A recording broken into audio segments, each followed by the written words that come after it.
Salut à tous et bienvenue dans cette vidéo. Aujourd'hui pour parler des difficultés psychiques qu'on peut rencontrer quand on allaite.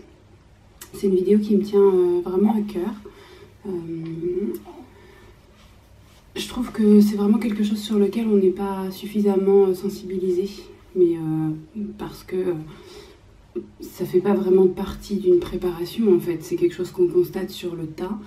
Et je pense qu'on le constate en France, mais pas forcément partout dans le monde. Il y a des variations en fonction des pays, des cultures, et même au sein de l'Europe, je pense qu'il y a des grandes différences de la perception de la société sur l'allaitement. Donc moi je parle pour la France, c'est le seul pays que je connaisse vraiment. Et en gros, ce que je pense qu'il faut savoir, c'est que quand on allaite en France, on fait face à une grande méconnaissance de l'allaitement autour de nous. Et on se retrouve à entendre des choses qui n'ont pas vraiment de sens, ou alors qui vraiment en ont exceptionnellement, mais à mon avis, qui sont trop redondantes pour être vraies. Voilà, on entend par exemple très souvent qu'une femme n'a pas assez de lait. On peut entendre aussi que son lait n'est pas bon, que son lait n'est pas assez riche pour son enfant. Une fois, j'ai une personne qui m'avait dit qu'elle n'avait pas pu allaiter parce qu'elle avait carrément pas de lait. Qu'est-ce qu'on entend ? On entend souvent quand un bébé fait pas ses nuits que c'est à cause de l'allaitement. On entend souvent aussi que les mères sont fatiguées à cause de l'allaitement. Puis si votre bébé, si votre bébé pleure ou qu'il a des fortes coliques, du coup pareil, ça va sans doute être lié, en tout cas mis sur le dos de l'allaitement, sans se poser la question de savoir si vous faites déjà attention à ce que vous mangez ou quoi. Voilà, un bébé qui est un peu bas en courbe de croissance, un peu tout ce qui peut se passer en fait, c'est assez redondant. D'entendre les gens dire que c'est lié à l'allaitement et que le lait de la mère n'est pas... En fait, il y a une vraie remise en question de la qualité du lait de la mère et de sa capacité à nourrir son enfant, souvent. Une vraie remise en question. Et je trouve ça assez surprenant parce qu'en fait, quand on réfléchit, les gens font pas cette analyse quand une mère allaite son enfant au biberon de lait artificiel. Et moi, je trouve toujours ça un petit peu bizarre parce que une mère qui allaite au biberon de lait artificiel, elle donne donc du lait à base de lait de vache. Et donc, on aurait tendance à croire, du coup, dans notre inconscient collectif en France, que le lait de vache serait plus adapté pour un nourrisson que le lait maternel. J'ai l'impression, en tout cas. Et je trouve ça toujours assez surprenant parce que je sache, c'est vous qui avez porté votre enfant, c'est pas la vache. Donc je pense que le lait que vous produisez est tout à fait adapté pour votre enfant. Je suis pas la seule à le penser puisque quand même l'OMS recommande, et l'UNICEF aussi, recommande d'allaiter son enfant exclusivement pendant les 6 premiers mois de vie. Donc c'est bien qu'il y a quand même des qualités qui ont été reconnues au lait maternel. Après... Bien sûr, il peut y avoir des questions qui se posent en cas de maladie ou d'alcoolisme, de tabagisme important. Enfin oui, ça d'accord, mais c'est pas dans ces cadres-là où j'ai entendu les remarques. C'est dans des cadres beaucoup plus basiques, anodins, d'une femme lambda qui n'a aucun problème de santé, qui ne fume pas, ne boit pas, allaite son enfant et quand même, on lui dit que peut-être c'est pas une bonne idée et qu'elle devrait allaiter. Et souvent, on lui dit d'une manière bienveillante parce qu'on espère pouvoir la soulager de ce poids qu'est l'allaitement, alors que je pense que c'est vraiment lié à la perception qu'on a de l'allaitement, puisque l'allaitement n'est pas forcément un poids. C'est vraiment ça qu'il faut comprendre. C'est comme si on disait à une mère, tiens, tu vas t'économiser un peu, tu vas plus faire de bisous à ton enfant. Elle aura peut-être pas très envie, quoi. C'est quelque chose plutôt qu'elle a envie de faire. Donc, je pense que c'est important que les gens changent un petit peu leur perception de l'allaitement. C'est quelque chose, quand on le fait en général, quand on le fait vraiment par envie, qu'on n'a pas envie de s'entendre rabâcher autour de nous que c'est pas bien pour telle ou telle raison. On n'attend pas qu'il y ait un soutien, mais on n'attend pas non plus qu'il y ait un jugement, pas plus qu'avec n'importe quelle autre chose qu'on fait en tant que mère. Parce que c'est vrai que nourrir son enfant, c'est quand même une tâche assez colossale. C'est grâce à ça qu'il grandit, c'est grâce à ça qu'il vit. Et voilà, je pense qu'on est complètement à même de la remplir, mais que parfois il peut y avoir des difficultés. Et quand on est face à une difficulté, je pense qu'à ce moment-là, on a juste besoin que quelqu'un nous aide un petit peu à la passer pour qu'on puisse poursuivre sereinement notre allaitement. Plutôt que tout de suite dire ah bah oui, c'est parce que l'allaitement, tu sais...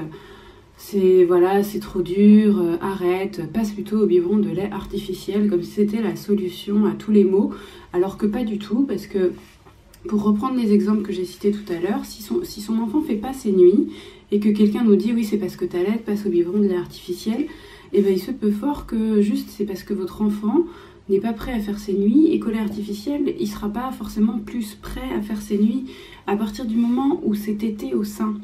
Il les prenait dans son intégralité avec vraiment, comme j'ai déjà expliqué, entrée, milieu, dessert, qu'il avait tous ses apports nutritionnels. Je vois pas pourquoi au lait artificiel, il serait mieux nourri. C'est assez inconcevable. Alors peut-être que dans le lait artificiel, c'est vrai, il y a des substances qui sont plus longues à digérer.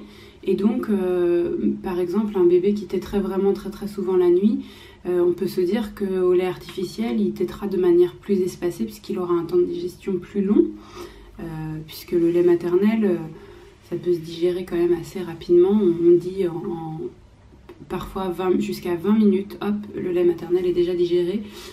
Moi, le mien, c'est pas le cas, hein, parce que quand il fait ses reflux, je sais qu'il n'a pas encore digéré son lait. Et ça arrive bien plus longtemps que ça après. Mais bref, tout ça pour dire que oui, on peut peut-être se dire ça, mais moi je suis pas sûre que vraiment ce soit la solution pour que bébé fasse ses nuits, parce que un biberon ça va quand même être tous les 3 heures, et que entre un enfant qui est allaité, couché, comme moi je fais, et donc qui dort, on lui met le sein dans la bouche, il continue de dormir, et ensuite il a fini de téter, il est toujours en train de dormir, il reprend son sommeil. Je pense qu'il a un sommeil de meilleure qualité qu'un enfant qu'on réveille complètement pour aller s'asseoir, lui mettre un biberon, puis après le mettre à faire son rot, puis après le recoucher. Donc à vraiment une phase de réveil. Sauf peut-être, je sais pas, il y a peut-être des enfants qui prennent leur biberon en dormant la nuit, mais auquel cas effectivement ça se rapproche de l'allaitement, mais je trouve que c'est pas forcément une solution, en tout cas toute faite. Pour l'enfant qui grandit pas suffisamment, encore faut-il que ce soit constaté par un médecin, parce que si c'est juste l'entourage qui trouve que votre enfant est maigrichon, je pense qu'il faut peut-être pas y prêter attention. L'entourage a tendance à toujours faire des analyses dont ils sont pas forcément capables. Voilà, ils tirent des conclusions des fois un petit peu hâtives. Peut-être que votre enfant a une courbe de poids basse, point, et c'est pas pour autant qu'il est malade. À partir du moment pareil où il fait ses 3 phases de tétée, entrée, milieu, dessert, vraiment où il va chercher le lait très, très gras, très riche de fin de tétée, il n'y a pas de raison qu'il n'ait pas ses apports, et donc du coup s'il suit une courbe de poids basse, c'est sa morphologie, point. C'est pas votre qualité de mère qui doit être remise en question. Et puis pour tout ce qui est de j'ai pas assez de lait, ou j'en ai pas du tout, ça je sais même pas si c'est possible honnêtement. Là du coup il faut quand même savoir que oui, le corps n'est pas toujours en adéquation avec les besoins de bébé au jour J. Par exemple, mettons mon bébé aujourd'hui a besoin de boire 150 ml et moi je peine à produire les 150 ml. Je vais peut-être les produire mais lentement quoi, super lentement. Et du coup, ce qu'il faut voir c'est qu'en tétant, si on a vraiment fait de l'allaitement à la demande, donc on a mis bébé au sein souvent, aussi souvent qu'il le voulait, aussi longtemps qu'il le voulait, et avec l'intensité de sa succion, il a stimulé le sein pour lui demander quelque chose. Et si ce quelque chose n'est pas là, le corps va se mettre en route pour le produire pour la fois suivante. Alors ça marche pas aussi rapidement que ça, je dis la fois suivante, mais c'est pas au sein d'une même journée forcément qu'on va voir les variations, mais on va dire qu'en 24 à 48 heures, le corps va pouvoir s'adapter à la demande de bébé, que ce soit dans un sens ou dans l'autre. Parce que pareil, le corps peut produire trop, voir que bébé finalement ne prend pas autant et diminuer sa quantité de production de lait. Voilà, donc si vous voulez éviter de manquer de lait, il y a quand même un truc auquel il faut faire attention, c'est de consommer beaucoup de persil. On dit que c'est quand même un ingrédient voilà, qui diminue fortement la lactation, donc on évite d'en mettre dans tous ces plats. Voilà. Mais je crois que pour qu'il y ait une incidence, il faut vraiment en consommer beaucoup. Et si on veut stimuler un petit peu sa lactation, il existe des tisanes. Moi j'utilise celle-ci de la marque L'Herbier de France. Donc c'est une tisane d'allaitement et c'est marqué que c'est un mélange de plantes traditionnellement galactogène. Ça a d'autres propriétés. Moi c'est pas pour la production de lait que je l'ai pris au départ. C'est plutôt pour les coliques. Alors les coliques, donc effectivement il y a des enfants qui souffrent de coliques. J'y reviens dans ma prochaine vidéo, donc à tes souhaits. Donc je vous invite à aller cliquer dessus pour en savoir plus sur les coliques. Mais sachez que oui, votre lait peut entraîner des coliques à votre enfant. Est-ce une raison pour dire que votre lait n'est pas bon? Je trouve que c'est vraiment beaucoup dire, parce que le lait maternel a tellement de vertus que dire qu'il n'est pas bon parce qu'il a entraîné des coliques, je trouve que c'est un petit peu fort. Surtout que le lait artificiel entraîne aussi des coliques, et même plus, puisqu'il a des ingrédients qui sont plus complexes à digérer. Donc voilà, c'est pas une solution quand votre enfant a des coliques de passer au lait artificiel, pas du tout, au contraire. Il vaut mieux dans ces cas-là chercher dans son alimentation, essayer de trouver ce qu'on peut éventuellement changer pour améliorer la digestion de bébé et rendre son lait plus bon. Mais ne laissez personne dire que votre lait est vraiment mauvais, parce que c'est pas vrai. Votre lait est plein de vertus et plein de qualités. Le corps, s'il a mis ça en marche, quand même, c'est parce que c'était la meilleure chose pour répondre aux besoins d'un enfant. Voilà, il n'a pas mis ça en marche par erreur, quoi. Nous, en France, on se pose la question, est-ce qu'on n'allaite pas, au biberon, lait maternel, machin. Il y a des cultures, ils se posent pas la question, en fait, ils n'ont pas vraiment de plan B, donc ils allaitent point, et c'est comme ça qu'ils nourrissent leurs enfants, et ça paraîtrait complètement hallucinant de ne pas le faire. Et voilà, et ils ont un lait assez bon, assez riche, en assez grande quantité, etc., etc. Parce que c'est comme ça qu'on fait dans la nature. Pareil, si on regarde du côté des mammifères, vous prenez un animal, je sais pas, n'importe quoi, je vais pas donner d'exemple, un animal qui met son enfant au monde et puis qui décide de le nourrir. Et ben il va pas se poser la question de le nourrir ou de pas le nourrir. S'il le nourrit pas, son bébé meurt, donc bien sûr il le nourrit, et puis la nature lui a donné de quoi le nourrir, c'est fait pour. Donc ok, le lait maternel a un petit temps de réaction pour s'adapter aux besoins de l'enfant en quantité, mais il en est capable, donc parfois il a besoin peut-être d'un petit peu de patience, mais c'est faisable. Ensuite, en qualité, il est quand même très capable de s'adapter aussi aux besoins de l'enfant, et si toutefois il a besoin d'un petit peu d'aide, eh bien il suffit de pousser un petit peu avec les plantes, là comme je vous ai montré dans une tisane. Il faut en boire 3-4 tasses par jour. Ensuite, je pense que les problèmes qui peuvent arriver sont plutôt liés à nos problèmes de comportement, puisqu'en France on cherche beaucoup à rentrer dans des cases, à donner à certaines horaires, un certain temps, un certain nombre de tétés par jour. Je sais pas, même quand vous allez chez le médecin, on va vous poser ce genre de questions. Et votre enfant, il prend combien de fois? Et en général, il reste combien de temps? Honnêtement, je crois que la meilleure réponse à dire, c'est je sais pas. Parce qu'en fait, il n'y a pas vraiment de choses qui soient bien ou pas bien. Ça va vachement dépendre des allaitements. Donc soyez assez à l'aise avec le nombre de fois, avec le temps, etc. Puisqu'il n'y a pas de bien ou de pas bien. Si vous suivez votre bébé, il a forcément raison sur ce qu'il fait. C'est lui qui connaît ses besoins, personne d'autre. Donc il sait au bout de combien de temps, lui, il a réussi à aller au bout de sa tétée. Il y en a certains qui vont aller au bout de leur tétée, toucher le lait gras de fin de tétée en 5 minutes. Il y en a d'autres, ils vont y aller en 45 minutes. Vous ne pouvez pas savoir où il en est. Il y en a certains, ils vont digérer assez vite et ils vont avoir besoin de reprendre des petites doses régulièrement.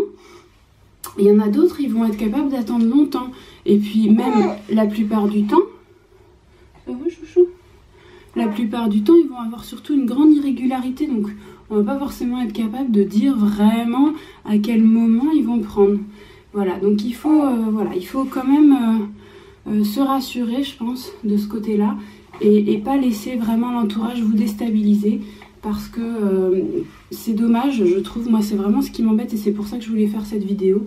C'est dommage de décourager une maman qui a juste envie d'allaiter son enfant, ce qui est quelque chose de complètement, un choix complètement normal, qui devrait pas poser à ce point-là un problème à la société. Moi je juge pas les personnes qui décident d'allaiter au biberon parce qu'elles ont leurs raisons. Je demande juste à ce qu'on ne juge pas trop non plus les personnes qui décident d'allaiter au sein et qu'on remette pas en question leur capacité parce que leur capacité elle est réelle et ça m'embête toujours. il veut dire quelque chose aussi. Ça m'embête toujours quand j'entends une femme autour de moi qui me dit « Ah oui, je voulais allaiter mais j'ai pas pu ». Ça m'embête toujours parce que je suis pas convaincue qu'elle pouvait vraiment pas. Je me demande juste si elle a pas été un petit peu mal accompagnée. À eux. Voilà, ce sera la conclusion. Je crois que j'ai tout dit. Je vous retrouve du coup dans ma prochaine vidéo pour parler des coliques, pour effectivement creuser un petit peu plus sur l'alimentation que vous avez si votre enfant a semble-t-il, des douleurs liées à sa digestion. À très bientôt.